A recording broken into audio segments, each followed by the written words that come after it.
Hi, good morning. Welcome back to my channel. అందరూ ఎలా ఉన్నారు? నేనైతే చాలా చాలా బాగున్నాను. మీరు కూడా చాలా బాగున్నారని అనుకుంటున్నాను. ఈరోజు యాక్చువల్గా సండే మా పాపకి ఒక ఈవెంట్ ఉందన్నమాట. తననైతే ఈరోజు రెడీ చేసి తీసుకెళ్ళాలి. ఇంకా నేనైతే యాజ్ యూజువల్ నేను పొద్దున్నే లేచి నా పనులు అయితే నేను చేసుకుందాము అని చెప్పేసి నేనైతే మెల్లగా అయితే కిందికి వచ్చేసాను అనమాట. కిందికి వచ్చిన తర్వాత నాకు రోజు ఒక అలవాటు ఉంటుంది. ఇదిగోండి ఇట్లా పొద్దున్నే లేచి నేనైతే ఈ క్యాండిల్ అయితే నేను వెలిగించి తర్వాత నాకు బాగా వాటర్ తాగే అలవాటు ఉంది. నేను పొద్దున్నే ఖచ్చితంగా నేను వాటర్ తాగుతాను అనమాట. ఫుల్గా 2 గ్లాసులు వాటర్ అయితే నేను తప్పకుండా తాగుతాను. ఇంకా అది తాగిన తర్వాత నేను కాసేపు ప్రేయర్ చేసుకుంటాను. ప్రేయర్ చేసుకొని ఒకలాంటి ఒక మనసుకి నాకు ప్రశాంతంగా అనిపిస్తుంది అనమాట.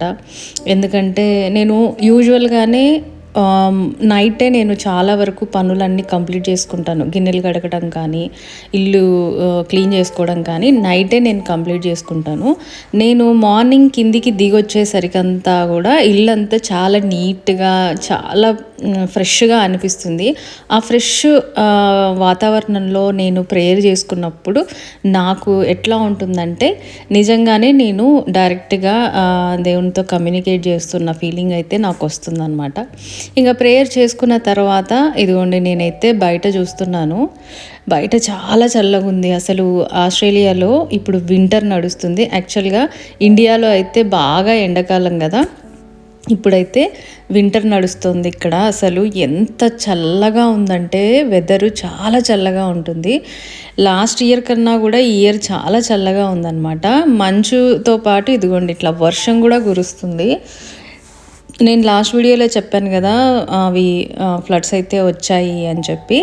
అసలు రైన్ అయితే మాత్రము ఒక 2 డేస్కి ఒకసారి కంపల్సరీగా అయితే రైన్ పడుతుంది, వాన పడుతుంది. చాలా చల్లగా ఉంటుంది, విండిగా ఉంటుంది. అంటే మనము ప్రిడిక్ట్ చేయలేకపోతున్నాము వాతావరణం ఎట్లుంటుంది అనేది. కాకపోతే ఈరోజు మార్నింగ్ లేచి చూసేసరికి వర్షం అయితే పడుతుంది. ఇంకా నేనైతే చల్లగా ఉంది కదా అని చెప్పేసి బ్లైండ్స్ అయితే యూజువల్గా ఓపెన్ చేసి పెడతాను, కానీ ఇక్కడైతే క్లోజ్ చేశాను అనమాట. ఇక్కడ చూడండి, నేను ఆల్రెడీ చెప్పాను కదా నేను నైటే అన్నీ క్లీన్ చేసుకొని పడుకుంటానని చెప్పి. ఇది స్టవ్ అయితే నేను క్లీన్ చేసిన తర్వాత నాకు నిన్న నైట్ కొంచెం లేజీగా అనిపించింది. అవి ఆ పైన ఉంటాయి కదా గ్రిల్ టైపు మనము కుక్ చేసుకోవడానికి, అవి నేను తీసి డిష్ వాషర్లో అయితే పెట్టాను అనమాట. ఎంత నీట్గా క్లీన్ అయ్యాయో, చాలా నీట్గా క్లీన్ అయ్యాయి. నేను ఎంత పెట్టి రుద్దినా కూడా దాని మీద ఉండే జిడ్డు అయితే పోయేది కాదు. అది నేను అప్పుడప్పుడు డిష్ వాషర్లో పెడతాను అనమాట. అప్పుడు చాలా నాకు సాటిస్ఫాక్షన్ వస్తుంది, అది మొత్తం జిడ్డు అంతా పోయేసరికి. ఇక్కడైతే నేనైతే అరేంజ్ చేసుకుంటున్నాను. మళ్ళీ మనం వంట చేయాలన్నా లేకపోతే నేను కాఫీ చేసుకొని తాగాలన్నా ఇది ఒక అవసరం కాబట్టి నేనైతే పెట్టుకుంటున్నాను అనమాట. కాకపోతే జిడ్డు అనేది దాని మీద ఎక్కడా కూడా లేదు. చాలా చాలా నీట్గా వెళ్ళిపోయింది అనమాట. ఎవరికైనా ఈ టిప్ కావాలనుకుంటే ఒకవేళ మీరు యూజ్ చేసుకోవచ్చు. మనం చేతితో ఎంత రుద్దినా కూడా వెళ్ళని గ్రీజ్ అయితే మాత్రం మనము డిష్ వాషర్లో పెడితే అది మార్నింగ్ అంతా కూడా చాలా నీట్గా అయిపోతుంది. ఇంకా తర్వాత నేనైతే కొంచెం కాఫీ పెట్టుకొని తాగేసి నేను ఇక్కడ ఫస్ట్ టైం నేను ఒక ప్రయోగం అయితే చేశాను అనమాట. నేను ఇంతవరకు కూడా నేను చేయలేదు, ఇది ఫస్ట్ టైం నేను చేశాను ఈ ప్రయోగము. అదేంటి అంటే నేను నెయ్యి చేశాను అనమాట. అది నేను మీగడ తీసి నేను చేయలేదు. కాస్ట్కో నుంచి ఇదిగోండి ఈ ప్రోడక్ట్ అయితే తెచ్చుకున్నాను అనమాట, గ్రాస్ ఫెడ్ బటర్ అని చెప్పేసి. ఇది ఫస్ట్ టైం చేస్తున్నాను సరే అని చెప్పి నేను యూట్యూబ్లో చూసి చేస్తున్నాను. అది ఎట్లా వస్తుందో ఎలా చేయాలో కూడా నాకు తెలీదు. బట్ ఫస్ట్ టైం అయితే ట్రై చేశాను. దీని రిజల్ట్ ఎట్లుందో తర్వాత నేను చూపిస్తాను. ప్రస్తుతానికైతే మీకు నేను ఒక మంచి చికెన్ కర్రీ అయితే నేను చూపిస్తాను, చూడండి. మనం ఫస్ట్ మసాలా తయారు చేసుకోవాలన్నమాట. అల్లము, ఎల్లిపాయలు, కొంచెం చెక్క, లవంగాలు, యాలకులు వేసుకొని మెత్తగా అయితే పేస్ట్ చేసుకోవాలి. తర్వాత ఇదిగోండి పాలకూర తీసుకోవాలి. ఈ చికెన్ కర్రీ పేరు వచ్చేసి గ్రీన్ చికెన్ కర్రీ అనమాట. ఇది నేను డిగ్రీలో ఆ టైంలో ఉన్నప్పుడు నేర్చుకున్న వంట అనమాట.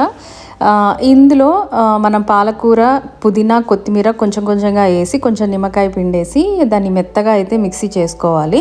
నిమ్మకాయలు ఎందుకు పిండుకోవాలి అంటే అది కొంచెం కలర్ చేంజ్ అవుతుంది కాబట్టి. ఇక్కడ నేనైతే మస్టర్డ్ ఆయిల్ అయితే యూజ్ చేస్తూ ఉన్నాను. నాన్ వెజ్ కర్రీస్కి అయితే మస్టర్డ్ ఆయిల్ చాలా బాగుంటుంది, అందుకని నేను ఇక్కడ యూజ్ చేస్తున్నాను. ఇంకా 1.5 చికెన్కి నేను 3 ఆనియన్స్ చిన్నగా కట్ చేసుకొని 4 పచ్చిమిర్చి మన టేస్ట్కి తగ్గట్టుగా నిలువుగా చీల్చుకొని వాటిని ఆయిల్లో వేసి అవి కొంచెం ఎర్రగా అయిన తర్వాత మనం పట్టి పెట్టుకున్న పుదీనా, పాలకూర పేస్ట్ని ఇందులో వేసి చాలా సేపు అంటే అవి పచ్చివాసన పోయి ఆయిల్ మనకు పక్కకు వచ్చే వరకు మనమైతే దాన్ని వేయించుకోవాలి. తర్వాత అందులో పసుపు, కారం వేసిన తర్వాత అది కూడా కొంచెం ఫ్రై చేసి చికెను, ఉప్పు వేసి కొంచెం సేపు తిప్పేసిన తర్వాత అందులో గరం మసాలా కూడా వేసేసి మనము దాన్ని సిమ్లో పెట్టుకొని ఉడికించుకోవాలి. ఇక్కడైతే నేను కలర్ రైస్ చేస్తున్నాను అనమాట. మీరు రాయలసీమ అటువైపు ప్రాంతాల్లో అయితే ఎక్కువగా కలర్ రైస్ చేసుకుంటూ ఉంటారు. ఇది బగారా అయితే కాదు, చాలా సింపుల్ అనమాట. కొంచెం ఆయిల్ వేసేసి అందులో కొన్ని ఆనియన్స్ వేసి అది కొంచెం ఎర్రగా అయిన తర్వాత ఇదిగోండి కొంచెం అల్లం వెల్లుల్లి పేస్ట్ కూడా మనం అందులో వేసేసి అది బాగా ఎర్రగా అయిన తర్వాత మనం నానబెట్టుకున్న రైస్ అందులోకి వేసేసి 3 విజిల్స్ పెట్టి కుక్ చేసుకోవాలన్నమాట సాల్ట్తో పాటు. ఇక్కడైతే చికెన్ కర్రీ ఎట్లా అయిందో చెప్పి చూస్తూ ఉన్నాను. 2 ఒకేసారి అయిపోయాయి అన్నమాట. ఇదిగోండి గ్రీన్ చికెన్ రెడీ అయిపోయింది. తర్వాత రాయలసీమ ప్రాంతాల్లో చేసుకునే కలర్ రైస్ అనమాట. ఇది చాలా సింపుల్, చాలా అంటే ఒకలాగా ఫ్లేవర్ వస్తుంది, చాలా ఎమ్మీగా ఉంటుంది అనమాట మనం నాన్ వెజ్ కర్రీస్లోకి తిన్నప్పుడు. ఇంకా అది తినేసిన తర్వాత మేమైతే ఇదిగోండి మా పాపది ఈవెంట్ ఉందని చెప్పాను కదా, తనైతే అబాకస్ క్లాస్కి దాదాపు 1 ఇయర్ నుంచి వెళ్తుందన్నమాట. ఇది యాన్యువల్ షోకాజ్ ఈవెంట్ అని చెప్పి వాళ్ళు యాక్చువల్గా లాస్ట్ వీక్ ఒక ఎగ్జామ్ అయితే కండక్ట్ చేశారు. ఆ ఎగ్జామ్లో మెరిట్ వచ్చిన పిల్లలకైతే ఇక్కడ గోల్డ్ మెడల్ అయితే ఇస్తున్నారు. మా పాప కూడా పార్టిసిపేట్ చేసింది. మా పాప కూడా అందులో ఎగ్జామ్ రాసిందనమాట. ఎగ్జామ్ రాసినప్పుడు తనకు మంచి మార్కులు వచ్చాయి. 160కి ఎగ్జామ్ పెడితే మా పాపకి 148 మార్క్స్ వచ్చాయి. చాలా హ్యాపీ అనిపించింది అనమాట. అక్కడున్న పిల్లలందరూ కూడా చాలా బాగా చేశారు అని చెప్పి టీచర్ అయితే చెప్పింది. వీళ్ళైతే ఎంత ఎగ్జైట్మెంట్లో ఉన్నారో అసలు వాళ్ళు ఆ గోల్డ్ మెడల్ తీసుకుంటున్నందుకు. వీళ్ళతో పాటు పెద్ద పిల్లలు కూడా ఉన్నారు, బిగ్ కిడ్స్ కూడా ఉన్నారు. వాళ్ళు వేరే లెవెల్స్లో ఉన్నారనమాట. మీరు బ్యాక్ సైడ్ గమనిస్తున్నట్లయితే ఆ అవార్డ్స్ వచ్చేసి ఆ బిగ్ కిడ్స్కి అయితే ఇచ్చారు. వీళ్ళకైతే మాత్రం గోల్డ్ మెడల్ ఇచ్చి వీళ్ళకి ఒక సర్టిఫికేట్ అయితే ఇచ్చారనమాట, కంప్లీషన్ సర్టిఫికేట్. ఇంకా ఆ బిగ్ కిడ్స్తో కొన్ని ప్రోగ్రామ్ అయితే చేశారనమాట. అసలు ఆ పిల్లలు ఎంత స్పాంటేనియస్గా చెప్తున్నారంటే మనం ఏదన్నా వాల్యూస్ అడిగితే వెంటనే టకటక క్యాలిక్యులేట్ చేసి చెప్పేస్తున్నారు. స్టేజ్ మీద ఉన్నా కూడా వాళ్ళు ఆ క్యాలిక్యులేషన్ అనేది చేసి చెప్పారనమాట. చాలా బాగా అనిపించింది ప్రోగ్రాము. నేను చెప్పాను కదా, ఇంకా ఇంటికి వస్తే గీ సంగతి చూస్తాము. ఇదిగోండి ఈ గీ అయితే ఈ కలర్లో వచ్చింది. మరి నేను కరెక్ట్ టయానికి ఆపానో లేదో నాకైతే తెలీదు. కాకపోతే స్మెల్ చాలా బాగా వచ్చిందనమాట. ఆవు నెయ్యి స్మెల్ అయితే రాలేదు, ఇది బఫెలో గీ స్మెల్ అయితే వచ్చింది. మరి టేస్ట్ ఎట్లా ఉంటుంది అనేది కూడా చూశాను. టేస్ట్ కూడా చాలా బాగానే ఉంది. కాకపోతే నాకు ఆ కలర్ ఒక్కటి నాకు డౌట్గా ఉందన్నమాట. మరి నేను ఇందులో ఫిల్టర్ చేసేటప్పుడు క్లాత్ పెట్టి తర్వాత మన టీ ఫిల్టర్ కూడా పెట్టి నేను డబల్ ఫిల్టర్ అయితే చేశాను. ఎందుకంటే మరి కింద అడుగున ఉన్నది మరి అందులోకి వచ్చేస్తుందేమో అని. ఇంకా ఫిల్టర్ చేసి నేను ఇట్లా చూసినప్పుడు ఇదేంటి ఇంజన్ ఆయిల్ లాగా వచ్చింది అని చెప్పి నాకు నవ్వు వచ్చేస్తుంది. నేను కరెక్ట్గా నెయ్యి చేశానా లేదా అనేది నాకు ఇప్పటికీ డౌట్ ఉందన్నమాట. కాకపోతే ఫుడ్లో వాటిలో మనం వేసుకొని తిన్నప్పుడు నాకైతే టేస్ట్ బాగా అనిపించింది, బఫెలో గీ లాగా అనిపించింది. ఇంకా చెప్పాలంటే గీ వచ్చేసి పూసగా వచ్చిందనమాట. నాకు బాగానే అనిపించింది. కాకపోతే నాకు ఆ కలర్ డౌట్గా ఉన్నిందనమాట. అది కొంచెం గడ్డ కట్టిన తర్వాత మళ్ళీ కొంచెం డార్క్ కలర్లో ఉన్న నెయ్యిలాగే కనిపిస్తుంది. ఇంత డార్క్గా లేదు, బట్ కొంచెము క్రీమిష్లో కొంచెం బ్రౌన్గా అయ్యిందనమాట. ఇక్కడ నా ఎక్స్ప్రెషన్ చూడండి, అసలు నేను ఏం చేశాను, మొత్తానికి నెయ్యి చేశానా ఇంజన్ ఆయిల్ చేశానా అని నాకైతే నవ్వు వచ్చింది. బట్ ఫస్ట్ ట్రై కదా, ఏదో సక్సెస్ అయిందనే ఫీలింగ్ అయితే వచ్చింది. సో ఇదండి ఈరోజు వీడియో. ఇంకో వీడియోతో మళ్ళీ కలుద్దాము. నా వీడియోస్ కనుక మీకు నచ్చినట్లయితే ప్లీజ్ లైక్ చేయండి, షేర్ చేయండి, సబ్స్క్రైబ్ చేయండి.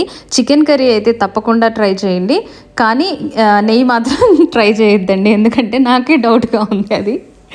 ఇంకో వీడియోతో మళ్ళీ కలుద్దాం. అంతవరకు బాయ్.